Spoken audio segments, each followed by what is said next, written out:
Good morning students, सबको नमस्ते। सर्वेभ्यो नमो नमः। आज की कक्षा में आप सबका स्वागत है और आज हम पढ़ने वाले हैं अपने कहानी वाले लेसन्स को, जिसका नाम है ना शिष्यायोपदिश्यते, कि जो शिष्य नहीं है या फिर जो शिक्षा के योग्य नहीं है उसे उपदेश नहीं दिया जाता है। हमारा ये chapter BA first year Sanskrit compulsory और BSc second year Sanskrit compulsory के सिलेबस में है। हमारी बुक का नाम संस्कृत चयनिका है, जो कई यूनिवर्सिटीज़ में सेम सिलेबस के साथ लगी हुई है। कुरुक्षेत्र यूनिवर्सिटी कुरुक्षेत्र में, गुरु Jambheshwar university, Maharshi Dayanand university, Chaudhary Ranbir Singh university, Chaudhary Devilal university, इन सब में ही संस्कृत चयनिका पुस्तक बीएससी सेकेंड ईयर के लिए लगी हुई है। तो चलिए आगे बढ़ते हैं। हमारे लेसन का नाम है ना शिष्यायोपदिश्यते, जो शिक्षा के अयोग्य है उसे उपदेश नहीं दिया जाता है। और इसके रचयिता कौन है? पंडित विष्णु शर्मा द्वारा रचित है और पंचतंत्र से यह कहानी ली गई है। तो चलिए इसके थोड़े से इंट्रोडक्शन को जान लेते हैं।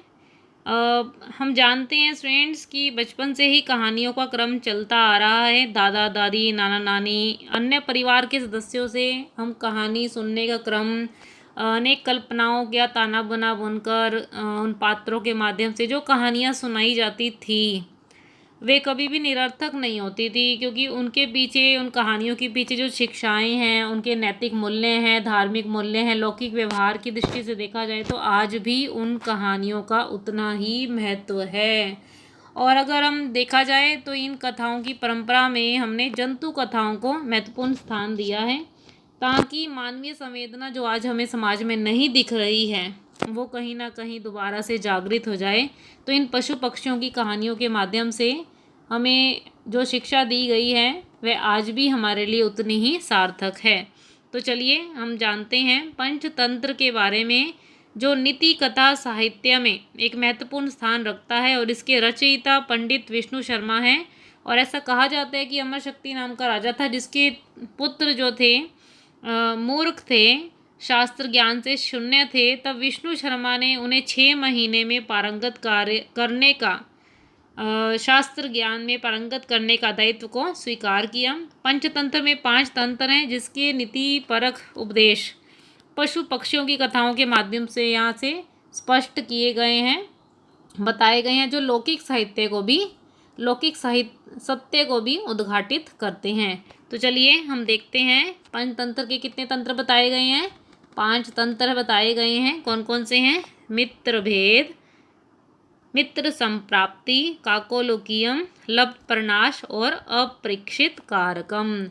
और ये हमारा लेसन जो है मित्र भेद, यानी इसके पंचतंत्र के मित्र भेद से पहले तंत्र से लिया गया है। तो चलिए आगे देखते हैं हम।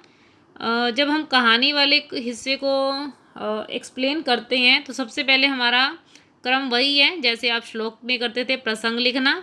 तो इसके प्रसंग में आप पुस्तक का नाम है, आपका लेसन का नाम है, राइटर है, राइटर ने कहाँ से लिया है, इन सब चीज़ों को आप ऐड करेंगे। संस्कृत चयनिका हमारी बुक है, लेसन का नाम है ना शिष्यायोपदिश्यते, और इसके राइटर हैं पंडित विष्णु शर्मा, जिन्होंने पंचतंत्र से इस कहानी को लिया है।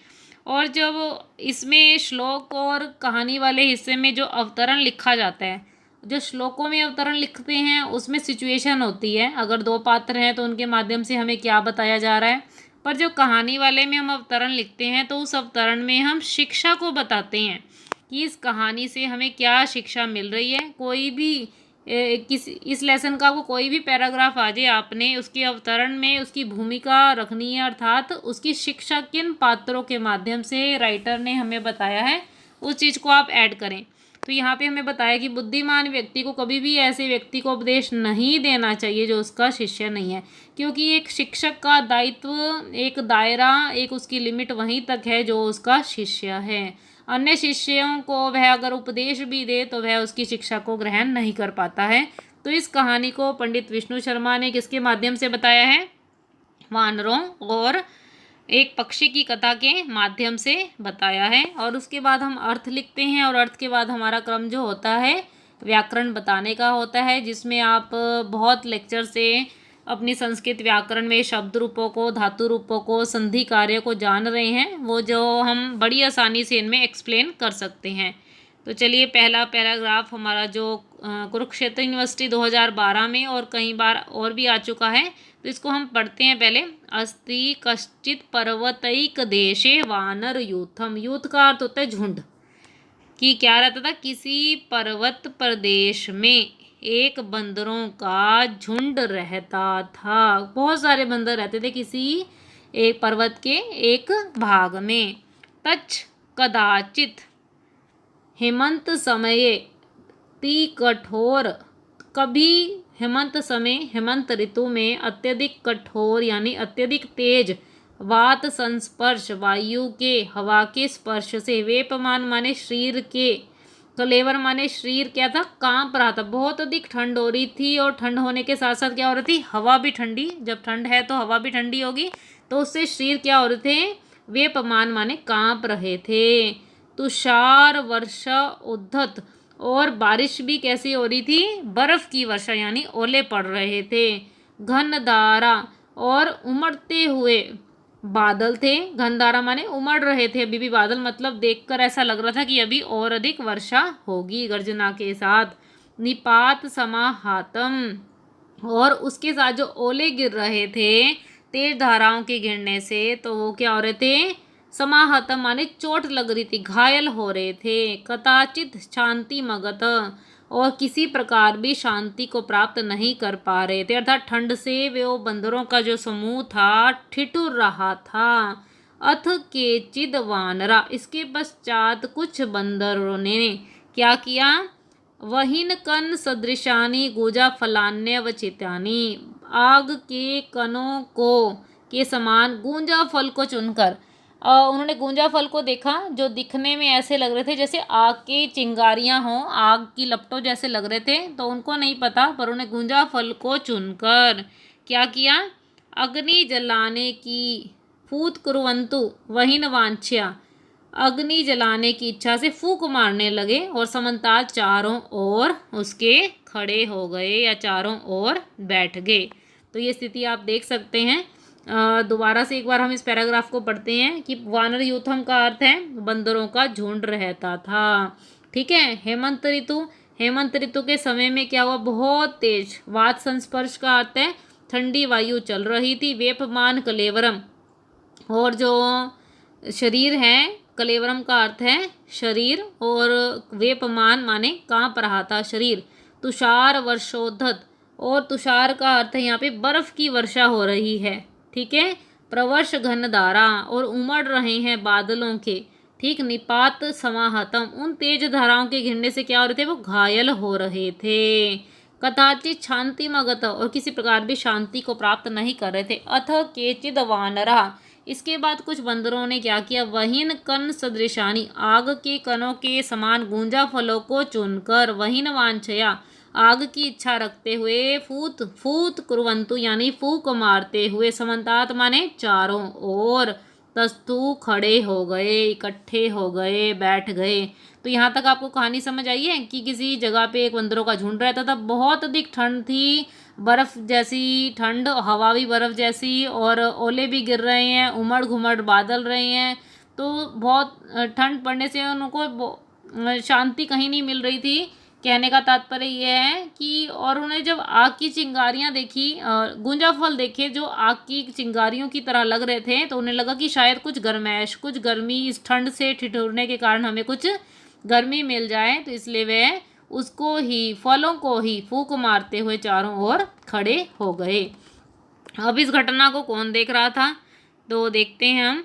यहाँ पे एक पक्षी है, सूचीमुख नाम पक्षी। पात्रों के नाम आप जरूर याद करें। सूचीमुख नाम पक्षी क्या करता है, तेषाम तम वृथ्या साम अवलोक्य।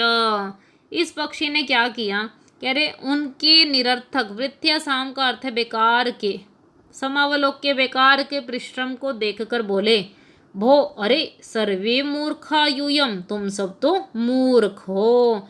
नायते वहीन कना, अरे ये तो आग की चिंगारियां नहीं है, गूंजा फलानी, ये तो फल हैं, गूंजा फल हैं। तत्किम वृथा श्रमेन, तो क्यों बेकार की मेहनत कर रहे हो, कोई लाभ नहीं है। नैतस्मात् शीत रक्षा भविष्यति, इससे तुम्हारी ठंड से बचाव नहीं हो पाएगा। तदन्विष्यताम कश्चित निर्वातो वन प्रदेशो गुहा गिरिकंदरम वा। तो कोई निर्वातों का मतलब है वायु से रहित वन प्रदेश, गुहा मतलब गुफा, गिरिकंदरा माने पर्वत की कोई कंदरा ढूंढ लो। कहते अभी भी समय है, अभी भी ऐसे लग रहा है बादलों को देखकर कि वर्षा होगी, ठंड है, तो कोई ऐसी जगह ढूंढो जहाँ पे वायु ना चल रही हो। ठीक है। अद्यापि सा टोपा मेघा दृश्यते, अभी भी घने बादल दिख रहे हैं। अथ तेषाम एक तमो वृद्ध वानरस्तम उवाच।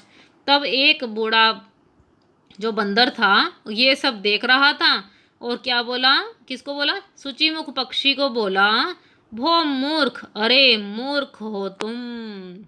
ये पक्षी, ये बंदर पक्षी को बोला, अरे तुम मूर्ख हो, किम तावदनेन व्यापारणेन, कि तुम्हें हमारे कार्य से क्या मतलब, तद्गम्यताम, तो तुम चले जाओ।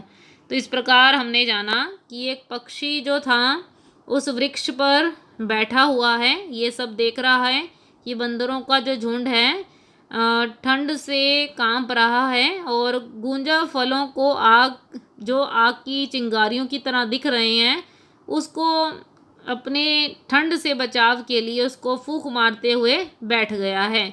तो बेकार के काम को देखा जब सूचीमुख पक्षी ने, तो क्या कहा उसने, कहा बेकार के, कहता अरे बंदरों, मूर्खा, तुम सब मूर्ख हो, नहीं ते वहीन कना, ये आग की चिंगारियां नहीं है, गुंजा फलानी, ये तो गुंजा फल हैं। तत्किम वृथा श्रमेन, तो बेकार के परिश्रम करने से क्या ला, नहीं तस्मा शीत रक्षा भविष्यति, इससे तुम्हारी ठंड से सुरक्षा नहीं होगी। तदन्विष्यताम कश्चित निर्वात, तो कोई वायु रहित ऐसा स्थान, वन प्रदेश हो, गुफा हो, पर्वत की कंदरा, उसको ढूंढो। अद्यापि सा टोपा मेघा दृश्यते, अभी भी घने बादल दिख रहे हैं। तब जाके एक बूढ़ा बंदर था उनमें से, उसने सूचीमुख नाम के पक्षी को बोला, अरे मूर्ख, तुझे क्या हमारे कार्य से मतलब, तो तू चला जा। अब देखिए यहाँ पर सूचीमुख पक्षी तो अपनी भलाई, उन सबकी भलाई के लिए उनको बता रहा है, परंतु वह नहीं जानते। तभी यहाँ पर इस लेसन का नाम है ना शिष्यायोपदिश्यते। तो ये कहानी से समझते हैं। सोपी तमा अनादृत्य, वह पक्षी भी उनके द्वारा, क्या अनादित्य का अर्थ है अपमानित किए जाने पर, अपमान कर रहे हैं कौन, बंदरों का समूह, बंदरों का समूह इस पक्षी का अपमान कर रहा है। और क्या करे, अन्नवर्त, लगातार बंदरों को कहता रहा, कौन, सूचीमुख पक्षी जो है वृद्ध वानरों के द्वारा अपमानित होता हुआ भी कहता रहा, किम वृथा क्लेशेन, बेकार के परिश्रम से क्या लाभ, अथ यावदसौ न कश्चिद प्रलपन, इस प्रकार जब तक वह पक्षी रुकता नहीं है ना, तो विरमति तावदेकेन वानरेन, तो क्या किया उस बंदर ने, व्यर्थ श्रमत्वा कुपितेन, बेकार है हमारा परिश्रम, इस बात से कुपितेन, गुस्सा होकर, पक्षाभ्याम, उस पक्षी के दोनों पंखों से गृहीत्वा, पकड़कर, शिलायामास वालित उपरतश्च, क्या किया, शिला के ऊपर पटक दिया और उस पक्षी की मृत्यु हो गई। तो इस प्रकार यहाँ पे आपने देखा कि भलाई का भी कोई जमाना नहीं रहा है। अब सूचीमुख पक्षी तो अपनी तरफ से प्रयास कर रहा था कि उनको सही बात बताने की, परंतु उनको लग रहा था कि ऐसे ही व्यर्थ में बात कर रहा है और इसके बोलने का क्या लाभ है। तो दोबारा से देख लेते हैं कि तमा अनादृत्य का मतलब है अनादर, वृद्ध वानर का अपमान करके सभी बंदरों को लगातार पक्षी, सोपी यानी सूचीमुख नाम का पक्षी लगातार कह रहा है कि मत करो, बेकार है तुम्हारा परिश्रम। और जब वह बार बार प्रलपन यानी बार बार ऐसा कहता रहता है, शांत नहीं होता है, तब तावदकेन, तो उस बूढ़े बंदर ने क्या किया कि हमारा श्रम, हमारा परिश्रम बेकार है। तो ऐसा कुपितेन, क्रोधित होकर, पक्षाभ्यान, पक्षी को दोनों पंखों से पकड़ा और शिलायाम का अर्थ है शिला के ऊपर पटक दिया और उसकी उपरतश्च मृत्यु हो गई।